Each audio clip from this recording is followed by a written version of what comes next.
Saya sepakat dan setuju. Jadi gini teman-temanku, mari kita flashback ke belakang ya, yaitu ya era masa pemberontakan PKI. Memang benar, memang sistem mereka adalah propaganda, sistem mereka adalah adu domba. Siapa yang memiliki sistem adu domba dan visinya adalah untuk menguasai, memanfaatkan perpecahan tersebut, ya itulah penjajah. Memang benar, makanya PKI adalah antek asing, bisa dikatakan gitu.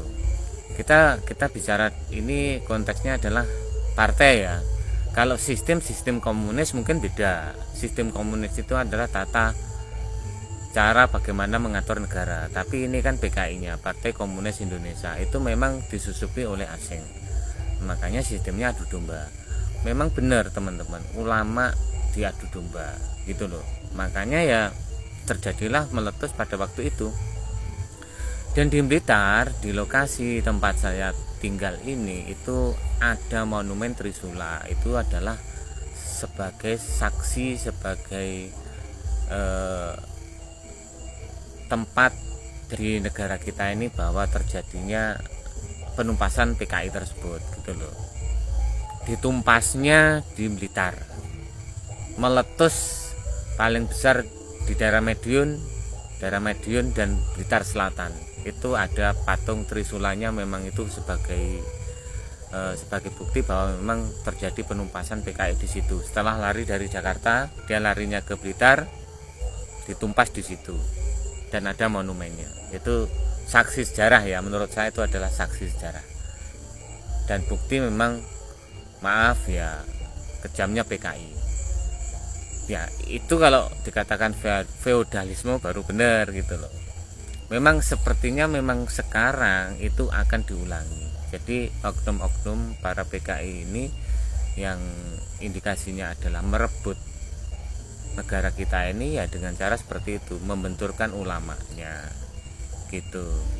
Jadi ya kita kalau ingin mencari kebenaran harus memandang dua sisi. Kalau dari permasalahan konteks ini ya, antara trans setuju dengan pesantren ini, jadi kita pertama jangan melebar kemana-mana, karena ini adalah pure pesantren Lirboyo dan trans setuju, tidak ada hubungan dengan lainnya. Dan mari kita baca konteks permasalahan tersebut. Nah, di dalam permasalahan tersebut adalah memang kontradiksi kan gitu loh. Soalnya apa? Yang dituduh feodalisme kan pondok, tapi santrinya yang tidak terima. Kan secara otomatis tidak mungkin terjadi feodalisme itu gitu loh. Ya kecuali kalau santrinya merasa terancam, ketakutan dan terpaksa lah, itu loh baru bisa dikatakan feodalisme. Begitu.